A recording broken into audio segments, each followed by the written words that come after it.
This is Getting On With Life, Biblical Wisdom for Successful Christian Living, and this session is Single-Minded. You cannot serve two masters. Jesus said we cannot serve God and mammon. In Luke 16:13 he said, "No servant can serve two masters. Either he will hate one and love the other, or else he will be devoted to one and despise the other. You cannot serve God and mammon." Despite this warning, people often have mixed motives in what they do. This probably contributes to many of the problems people encounter in their work and relationships. People get on with life, fitting into their circumstances, abiding by the rules and doing as they are told, but they often carry deep-seated personal agendas and ambitions which they secretly worship and serve. We have an example of a secret personal agenda in the servant of Elisha. When Elisha healed the Syrian commander Naaman of leprosy, he was offered riches. Elisha turned them down, but his servant Gehazi was greedy to get the wealth. Gehazi crept away and talked with Naaman, getting some of the riches for himself. As Elisha's servant, his duty was to serve his master, but Gehazi also wanted to serve himself. He was not single-minded about his responsibility, but put his own desires into the mix, and even ahead of honoring his boss. That kind of self-interest is quite common. Few employees love their boss, and many don't even like their job. They work for the income and toward their career development. It is fair to say that in general, employees work firstly for self-interest, not for the good of the company. The income, working conditions, suitability to their desires and aspirations, and so on, are given serious consideration when someone considers taking a job. If there are very few jobs, then just having an income is a high priority. Despite the high level of self-serving that goes into our lives, the warning from Jesus still has great significance. We need to think carefully about the consequences of having mixed agendas and not being single-minded in our commitment. God wants us to make up our minds who we serve and what our commitments are, and to stick with our word and the choice of our heart with single-minded focus. James 5:12 tells us, "Let your yes mean yes, and your no mean no, or else you will fall into judgment." We are warned that if we are double-minded, we will be unstable.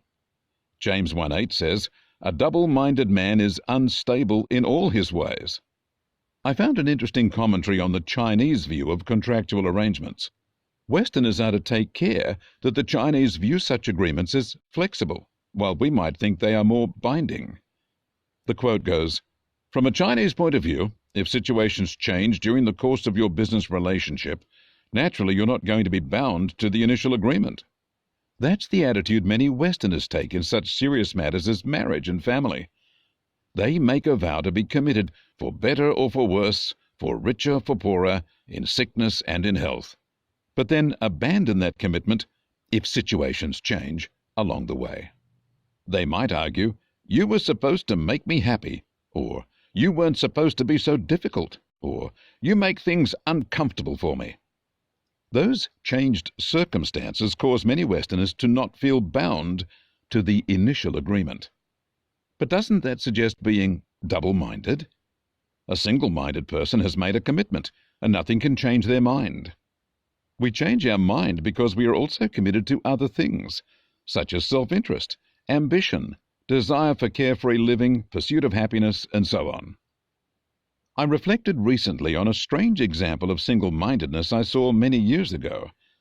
A USA Christian ministry organized an event in Australia, and a number of Americans came over to support the event.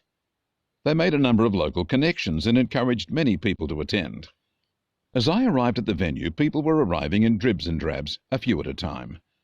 In the foyer of the conference center, near the registration table, stood a man dressed in somewhat outlandish jacket and hat, whistling a constant string of bird calls. He was waiting to meet someone who he would not recognize. He had arranged to make himself obvious by his dress and his bird calls. With less than half a dozen people in the entry area at any one time, his efforts were way over the top. He was glaringly obvious in his clothes, without needing the bird calls. Yet he faithfully and persistently kept up his whistling. I was immediately embarrassed for him. He seemed so desperately out of place, and so desperately out of context with the small attendance at the event. His approach may have been needed in a huge conference in the USA, but was way overdone in a modest meeting in Australia. I long remembered the man with a note of censure, that he did not need to be so over the top. Yet I then realized he was being single-minded about his purpose. He had told people what to look out for, and he faithfully delivered the quirky presentation he promised. I've no doubt the person looking for him would have found him. He wasn't put off by the inappropriateness of his plan, or the strange looks he must have received from people who thought he was out of place. Many of us would shrivel if scorned, or would die of embarrassment if we had made an inappropriate arrangement.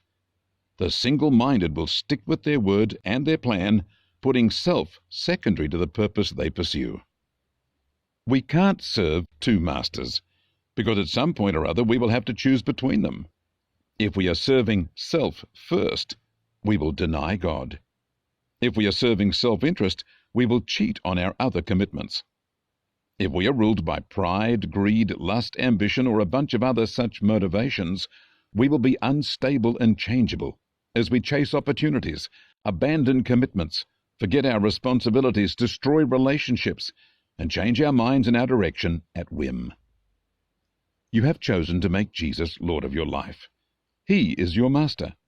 You cannot serve Christ and self, or all the other things you hope will make you happy. It just can't be done. So you'd better sort yourself out right now. Affirm your commitment to Christ and ask Him to help you abandon all those other things you have fallen in love with along the way. And may you live for Him with all the joy of being God's child and all the blessings that come as you are single-minded. God bless you.